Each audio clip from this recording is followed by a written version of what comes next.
છોડ રાયની જય હો, કૃષ્ણ કનૈયા લાલની જય હો, ગીતા માતની જય હો. અધ્યાય 9મો, રાજવિદ્યા રાજગુહ્ય યોગ. 9મા અધ્યાયનો સારાંશ.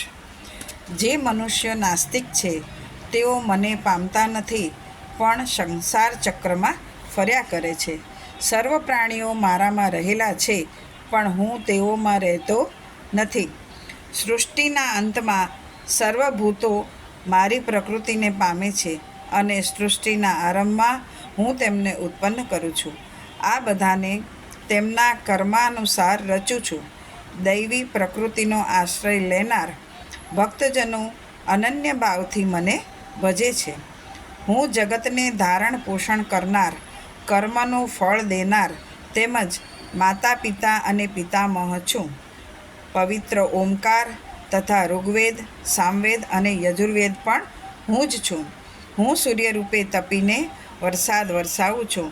હું અમૃત અને મૃત્યુ, સત અને અસત છું.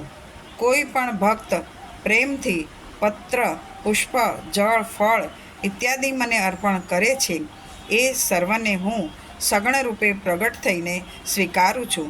તે મને પામે છે. આ અધ્યાયમાં ભગવાને શ્રદ્ધાવાન મનુષ્યનો મહિમા ગાયો છે. રાજવિદ્યા રાજગુહ્ય યોગ.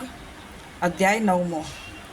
શ્રી કૃષ્ણ અર્જુનને કહે છે, હે અર્જુન, તારા જેવા દોષ દ્રષ્ટિ વગરના ભક્તને ઉપાસના સાથેના તત્વજ્ઞાનને હું કહું છું, જે જ્ઞાનથી તારી મુક્તિ થશે. આ જ્ઞાન સર્વશ્રેષ્ઠ છે, ઘણું પવિત્ર છે, પ્રત્યક્ષ ફળ આપનારું અને ધર્મયુક્ત છે. તે સહેલાઈથી સાધ્ય થાય તેવું સુગમ અને અવિનાશી છે. હે પરમ તપ, આ ધર્મમાં જેને શ્રદ્ધા ન હોય તે મને પામી શકતો નથી અને સંસાર ચક્રમાં અટવાયા કરે છે. આ બધું જગત મારાથી વ્યાપ્ત છે અને બધા મારામાં રહેલા છે, પણ હું આકાશની માફક સર્વવ્યાપક હોવા છતાં સૌથી જુદો છું. હું બધાનું ભરણપોષણ કરનાર હોવા છતાં જુદો છું. જેમ જીવ દેહને ધારણ કરે છે, પોષણ કરે છે ને અભિમાની બનીને દેહમાં વાસ કરે છે, એવા પ્રાણીઓમાં હું નથી, કારણ કે હું અહંકાર વિનાનો છું. જેમ આકાશમાં ઉત્પન્ન થયેલો વાયુ આકાશમાં રહે છે, તેમ બધા પ્રાણીઓ મારામાં રહેલા છે. પ્રલયકાળમાં બધા પ્રાણીઓ મારી પ્રકૃતિમાં લય પામે છે, અને કલ્પની શરૂઆતમાં તેમના કર્મ અનુસાર હું ફરીથી ઉત્પન્ન કરું છું. સૃષ્ટિ વગેરે કર્મ મને બાંધતા નથી, કેમ કે હું તે કર્મોમાં આસક્તિ વગરનો તેમજ ઉદાસીન રહું છું. મારી આગેવાની આગળ મારી માયા સઘળા જગતને ઉત્પન્ન કરે છે અને સંસાર ચક્રમાં ઘૂમે છે. હું ભક્તાધીન હોવાથી તેને માટે શરીર ધારણ કરું છું. અજ્ઞાની મનુષ્ય શરીર ધારણ કરતો હોવાથી મને તુચ્છ સમજે છે. અજ્ઞાની મનુષ્ય તામસી અને આસુરી પ્રકૃતિને આધીન થઈ મારી ધૃણા કરે છે. દૈવી પ્રકૃતિનો આશ્રય કરનારા અને મને અનન્ય ચિત્ત દઈને નિત્ય જે ભજે છે, તે હંમેશા સ્તોત્ર મંત્ર આદિથી, કીર્તન પૂજન આદિથી, નમસ્કાર ધ્યાન દ્વારા મારી સેવા કરે છે. કેટલાક મનુષ્યો જ્ઞાન યજ્ઞથી, કેટલાક મને એક રૂપે તો કેટલાક મને અનેક રૂપે, તો કેટલાક મનુષ્ય દાસત્વ ભાવથી અને કેટલાક બ્રહ્મા રુદ્ર વગેરે સ્વરૂપે મારી સેવા કરે છે. યજ્ઞ દેવતાઓમાં હું પિતૃને અપાતી આહુતિ હું છું. મંત્ર, ઘી, અગ્નિ અને હોમેલું દ્રવ્ય હું છું. ગતિ, ભર્તા, પ્રભુ, સાક્ષી, નિવાસ, શરણ, સુહૃદ, પ્રભાવ, પ્રલયસ્થાન, વિધાન અને બીજ પણ હું છું. આમ છતાં હું અવિનાશી છું. હું સૂર્યરૂપ બનીને તપું છું, વરસાદ વરસાવું છું, વરસાદ અટકાવું છું. જીવન, મૃત્યુ અને અસત હું છું, જે ત્રણેય વેદ દ્વારા ઇન્દ્રાદિ રૂપથી મારું પૂજન કરીને યજ્ઞશેષ સોમરસ પીનારા છે, તે પાપવાળા બનીને સ્વર્ગને ઈચ્છે તે મનુષ્યો પુણ્યના ફળ સ્વરૂપ ઇન્દ્રલોકમાં જઈને સ્વર્ગનું સુખ મેળવે છે અને પુણ્ય પૂરું થતાં મનુષ્યલોકમાં આવે છે. તે ત્રણેય વેદમાં કહાવેલા ધર્મ અનુસાર ચાલી આવાગમનને પ્રાપ્ત કરે છે. છતાં જે મનુષ્ય નિષ્કામ યોગ અને ક્ષેમનો અને અનન્ય ભાવે મને ઉપાસે છે તેનો ભાર હું વહન કરું છું. હે અર્જુન, જે ભક્ત શ્રદ્ધાપૂર્વક બીજા દેવતાઓને પૂજે છે તેઓ આડકતરી રીતે મને પૂજે છે, કેમ કે બધા યજ્ઞોનો ભોગતા સ્વામી હું છું. દેવતાઓને પૂજનારા દેવતાઓને પામે છે, પિતૃઓને પૂજનારા પિતૃઓને પામે છે, ભૂતોને પૂજનારા ભૂતોને પામે છે, તેમ મારા ભક્ત મને પામે છે. મારા જે ભક્તો છે તેનો પૂર્વજન્મ થતો નથી.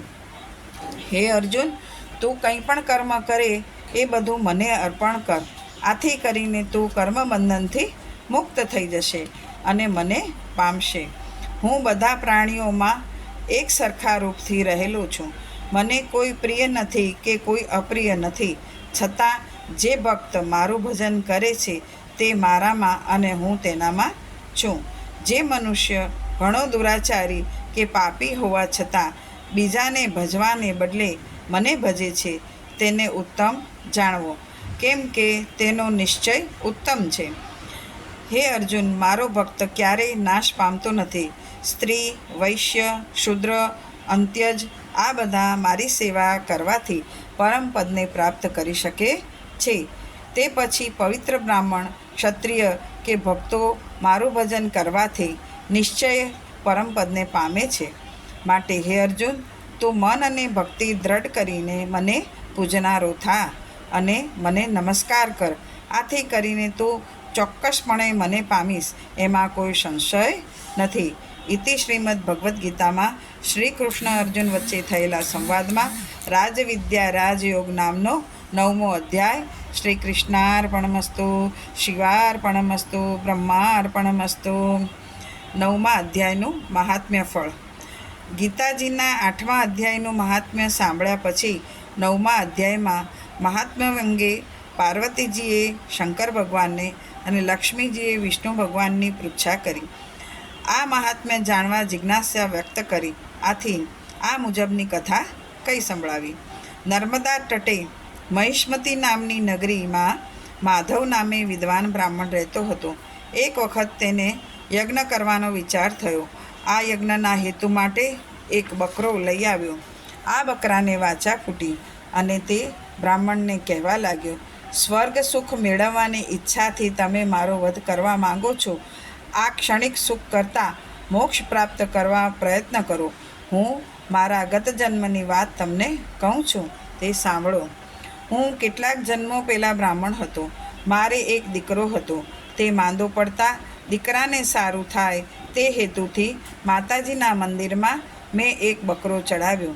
આથી મારો દીકરો તો સાજો થયો, પણ આ પાપી કૃત્યને લીધે હું અનેક યોનિમાં ભટકી આજે બકરો થયો છું. આ મારો જાત અનુભવ છે. જેથી તમે આ પાપ કૃત્ય ન કરો તો સારું. આ બકરાના જન્મ પહેલાં હું વાંદરો હતો.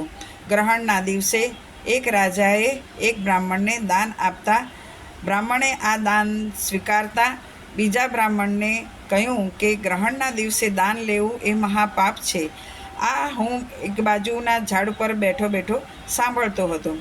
આ બ્રાહ્મણ પ્રત્યુત્તર આપ્યો કે હું દાન શરીરના નિર્વાહ અર્થે લઉં છું. દરરોજ ગીતાજીના 9મા અધ્યાયનો પાઠ કરતો રહું છું, જેથી મારા બધા જ પાપો નાશ થાય છે.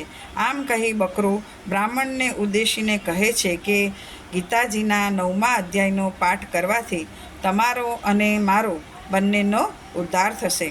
બ્રાહ્મણને આ યોગ્ય લાગ્યું અને તેણે 9મા અધ્યાયનો પાઠ બકરાને કહી સંભળાવ્યો. આ સાંભળવાથી બકરો પશુઓનીમાંથી છુટકારો પામ્યો. બ્રાહ્મણ પણ આ 9મા અધ્યાયનો નિયમિત પાઠ કરવા લાગ્યો અને મૃત્યુ પામતા તે વૈકુંઠને પામ્યો.